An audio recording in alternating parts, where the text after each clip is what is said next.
So a couple of weeks ago, I commented on a pair of Australian morning show hosts who did their level best to smear Milo with 2 minutes of lies and half-truths, followed up with a bunch of gotcha questions. And the result? They failed miserably, and Milo wiped the floor with them. And if anything, they probably helped Milo sell a few more tickets on his Australian tour in December this year. In fact, as Milo reveals in this latest interview, he's already sold out in Sydney and is adding another show. So just yesterday, Milo made another appearance on Australian TV to talk about his upcoming tour of Australia, this time on Channel 10. Now, this interview was much better for the most part. They gave him about 15 minutes of airtime, and they didn't start out with 2 minutes of false misrepresentations. There was about 25 seconds of introduction, which simply mentioned the controversy surrounding his original Berkeley appearance, which was subsequently cancelled. And the panel were, for the most part, asking reasonable questions, with one exception, that of the half-bald feminist, as Milo described her in his video of the interview. So I'm going to let this video run and interrupt only once to prime you just before the half-bald feminist Jessica Rowe speaks. And by speak, I mean makes a complete idiot of herself. So, who is Milo Yiannopoulos and what exactly does he stand for? Well, we're going to ask the man himself because he joins us now from New York City this morning. Milo Yiannopoulos, welcome to Studio 10. Thank you so much. Thank you for having me. Well, you have your critics call you anti-Semitic, homosexual hating, white supremacist, yet you've publicly said that you are a proud gay man, you have Jewish heritage, and you've just recently married your black boyfriend. Congratulations, by the way. Lots of people... Thank you so much. Lots of people want to label you, so tell us, what does Milo stand for?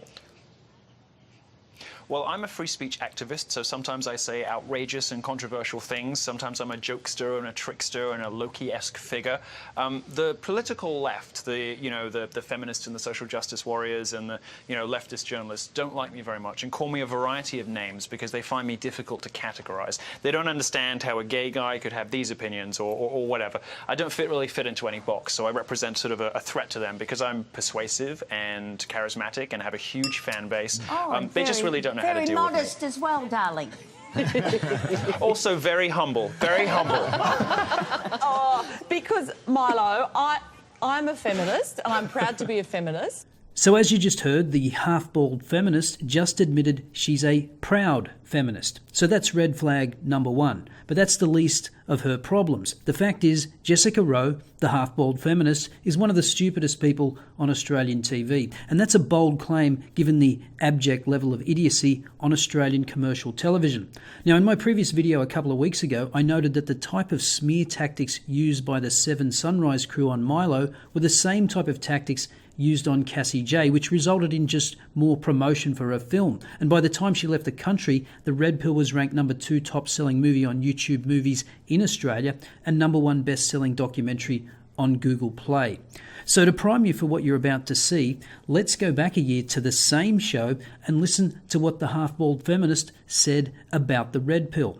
You're also sort of saying you're too stupid to make up your own mind. We're so worried that you're so stupid that if you watch this film, you will be swayed. That's right. And it also gives them acres of free publicity. I mean, we're all talking about it now. If the film had just been screened, no one would be talking about it. Can I say something here? Sure. Go. Well, yes, it would be good to see the movie, but looking here, it talks about people who are pro-rape racists in the film.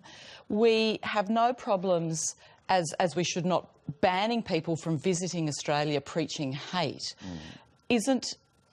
Aren't these people preaching hate who are in this film? We don't know because we haven't seen it. But though obviously some people have seen it. No, the bit about the pro-rape, the guy said if he was in a court, in a jury, and there was overwhelming evidence that the rape occurred, he'd still vote not guilty. Now, obviously that guy... But he didn't say that in the movie. He said this in a previous... So he's got form, but still... So, yeah, I must say I disagree with you guys. You think it should be banned?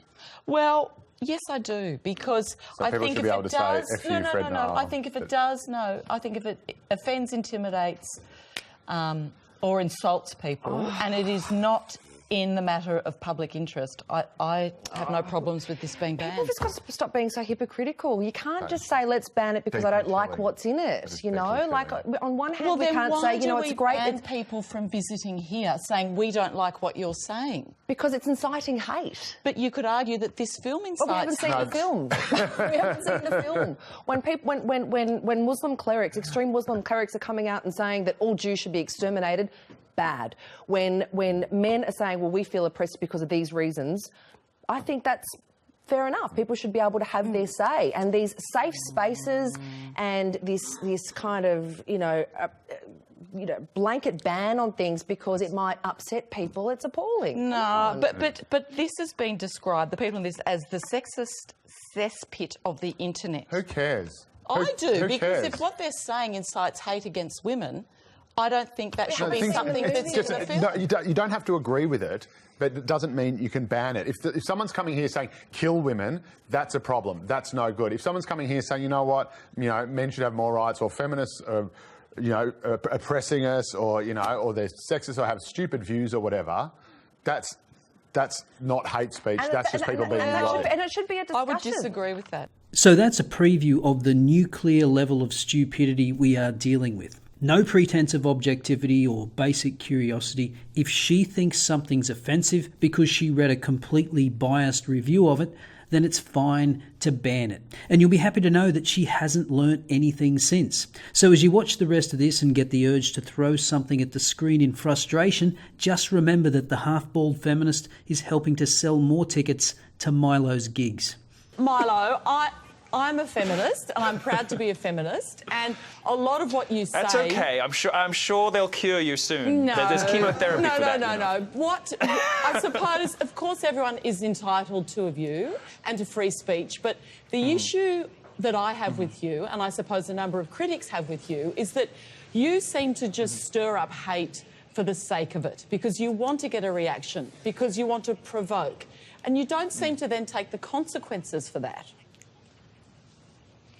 I don't think it's fair to say I stir up hate. I mean, most people would admit, I think, if they're being fair and reasonable, it's very difficult to describe yourself as not a feminist if you're in public life. And that's an enforcement of a particular political orthodoxy that is not shared by the majority of the public. I mean, very few women describe themselves as feminists. Fewer than 1 in 5 in America, just 7% in England. I'm sure the numbers for Australia, being a very sensible country, are about the same. These ideas that are being enforced in popular culture and on TV are not views reflected in the public. And the gap between the media and people at home is growing all the time. That's my insight, and that's what I seek to expose and ridicule and have fun with. It's perfectly fine if you're a feminist. My problem isn't that. My problem is not you personally, but my problem is with those feminists who require us all in public to say we are too, when we might not be. We might think that feminism has run its course and had its day, I'm not particularly interested in anybody else's specific positions. What I'm interested in is an open marketplace of ideas.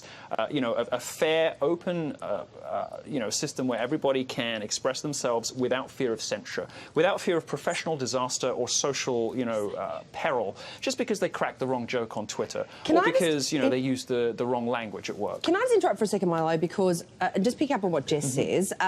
You do throw these social hand grenades out there, and you do say things like feminism is cancer, but if you drill down past the headlines and read some of your work, I've read your book, I've listened to a number of your podcasts, you do make some fair points, but do you think this kind of outrageous shtick that you have is hurting you and turning people off listening to you? No, I think the opposite's happening. I mean, millions of people on Facebook, a sold-out tour. By the way, Sydney is completely sold out now. We're adding a new date on the 30th of November. Very obviously, the opposite is true. There is a huge appetite for somebody who doesn't mind thumbing their nose and sticking their tongue out and pointing their middle finger up at the scolds and the nannies and the people who want to tell us how to live. MILO, you do for more years, than conservatives... But you do more than stick your tongue out. I mean, because of the sorts of things you've written along the lines of Islam is a cancer, feminism is a cancer. I never wrote that, actually. That was invented by a journalist. The feminism's true.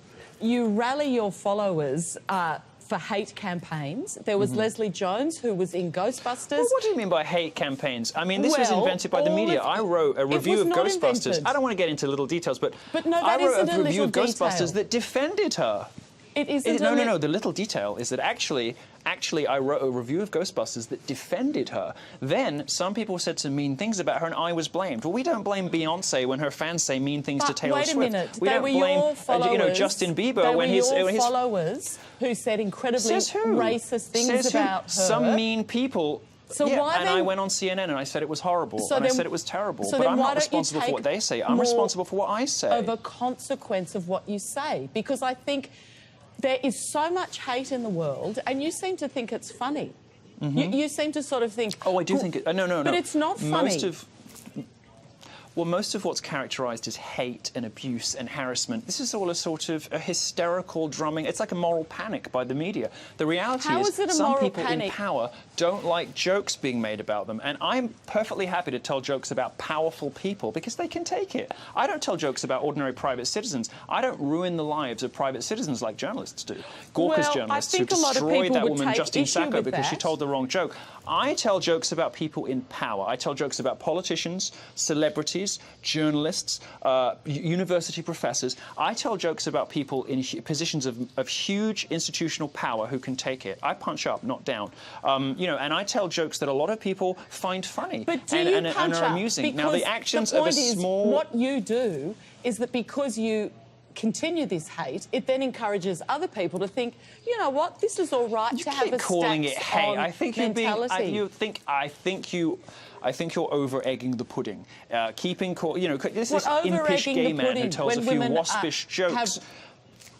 Have threats of rape made against them on Twitter. You think that's over-egging the pudding, do you? Well, you're implying that I'm responsible for rape threats now on the basis of no evidence whatsoever. I don't think Milo actually. Why do you think I'm responsible for rape threats? These things you're talking about people. Follow him. I think you might be misled by news report. I'm probably the most lied about person in America, if not in the world. I think, and I sincerely believe that you are being straight up with me and are conducting the interview with integrity. But I think that you've been misled by inaccurate press reports about what I have personally actually done. And very often you'll find, because I'm in the midst of these culture wars in America, which are very bloody and very dirty, full of name-calling and false accusations, right the way up to the Washington Post, I think that you've been misled. Why do you call Donald If you can give me a specific instance of something... Well, let me just finish my point, and then I'll tell you why I call him Daddy. If you can think of a specific instance in which I have ever said anything that has directly given rise to rape threats of some women, please tell me, because I don't know what it is. Well, Leslie what Jones I do is would crack say jokes that about you celebrities.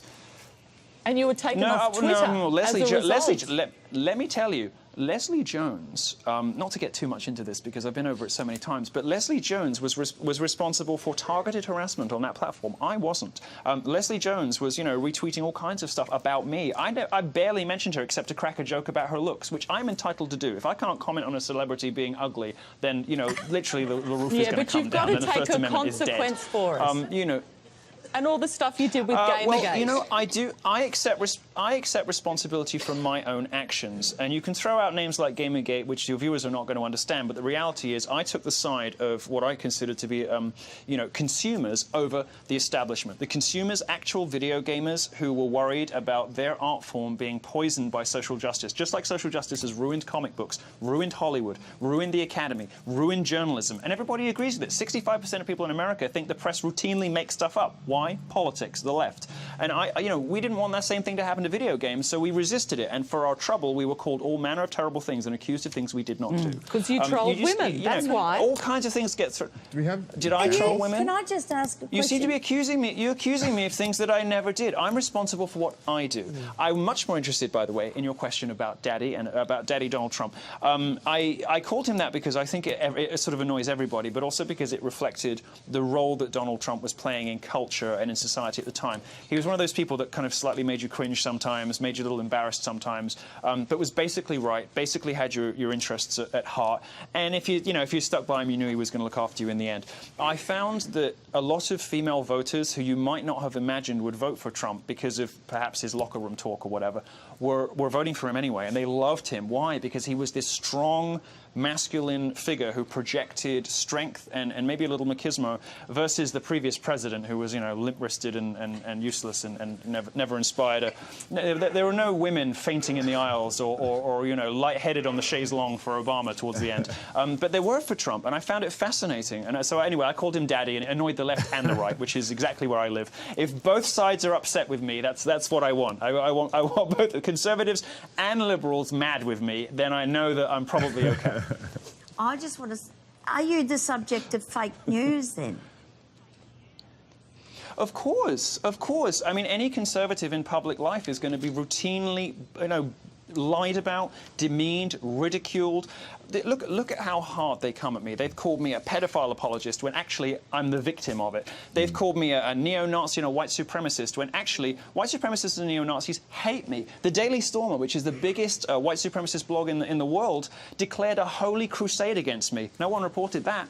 You know, they threatened to boycott where I worked until where I worked fired me. Nobody reported that. The fact is the far left and the far right both hate me equally, but it's only the left that gets reported on, and I consistently, because I'm effective, get smeared as far right. When somebody calls me far right, what they actually mean is I'm right-wing and really good at my job. I'm right-wing and I'm persuasive. And this far right label is something that the media does to attempt to suggest that I'm beyond the pale and not fit for public consumption. Well, guess what? I am, and millions of people agree. My book, despite no mainstream media interviews, despite no reviews in the mainstream press, was on the New York Times bestseller list for 5 weeks. You don't get that by being some crazy, hateful crank. You get that by telling jokes and telling the truth that ordinary people want to hear, and by speaking truth to power. All of my readers understand it because they actually read what I say instead of reading what people say about me.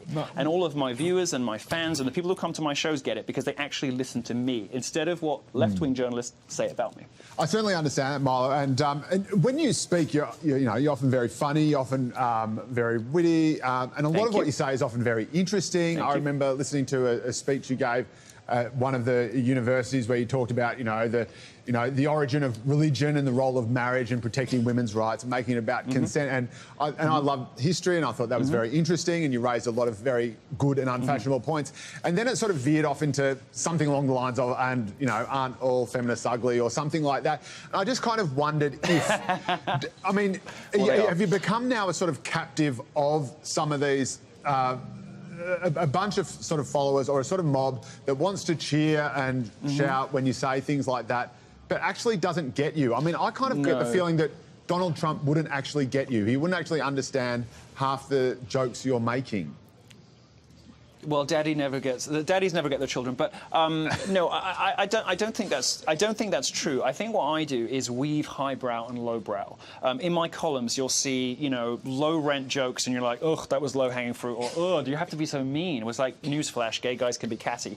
I try to blend low culture with theology, with history, with sociology, with science. So you come to one of my talks, I did a talk about how fabulous Christmas was, which I think is the one you're referring to. I was talking in theological terms about how the church invented marriage as a way of protecting women, and how that comes from Catholic tradition, all the rest of it. My talk, 10 Things I Hate About Islam, which was obviously provocatively titled, then went into the theological differences between Christianity and Islam, the conception of God being different, how to practice faith.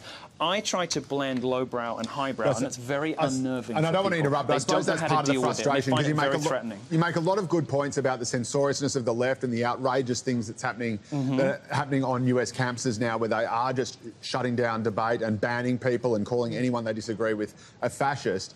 But I guess it sort of gets undermined when you unleash these kind of primal forces that we're seeing in politics now on the extremes. No, but it's only journalists. It's only journalists who think that my position on this is undermined by my language here.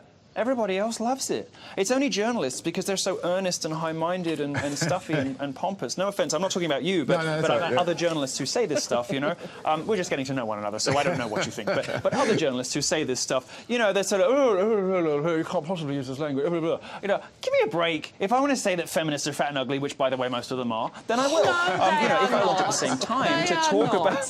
if I want to say at the same time that, if I want to make a complex historical point about about the different emergences of strands of feminism, if I want to talk about the virtues, you know, of equity feminism versus whatever, I can be both and I can do both. And you know what it shows when people are upset about those two things? It shows that there's a double standard at work. You are perfectly happy for Jon Stewart, for Bill Maher, for Stephen Colbert to blend highbrow and lowbrow, to be both comedians and cultural commentators, to be clowns and historians. You're perfectly happy when a left-winger does it. But for some reason, now I've arrived, I'm the first person on the right ever to do it, and suddenly people are like, wait, you're not supposed to do that. Conservatives aren't supposed to behave like this. Wait, you can't be real and funny and dangerous and also a bit offensive and be able to talk about Nietzsche and Sartre and Heidegger and Descartes. What is going on here? Well, I'm sorry, but this is a double standard. We've had it for decades on the left. Well, now you have it on the right. Welcome to the new era. If people don't like it and people can't cope with my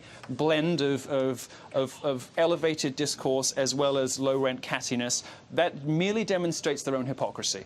The fact is, most people love what I do. They come to my shows in droves, which is why we're sold out in Sydney. I'm looking forward to selling tens of thousands of copies of my book when it goes on sale November 2nd in Australia. And I can't wait to explore the country, because Australia's, I think, my number 3 place for fans. Millions of Australians watch my stuff. They come to read my columns and watch my videos. I think Australia needs saving from their own media. All right. Well, Penthouse Australia is bringing Milo Yiannopoulos on his Troll Academy tour to Adelaide, Perth, Melbourne, Sydney and the Gold Coast from November 30. You can get all the details at milolive.com.au. I need to lie down after that interview, Milo. Thank you so much for joining Me too. Thanks, Milo. Thank you so much.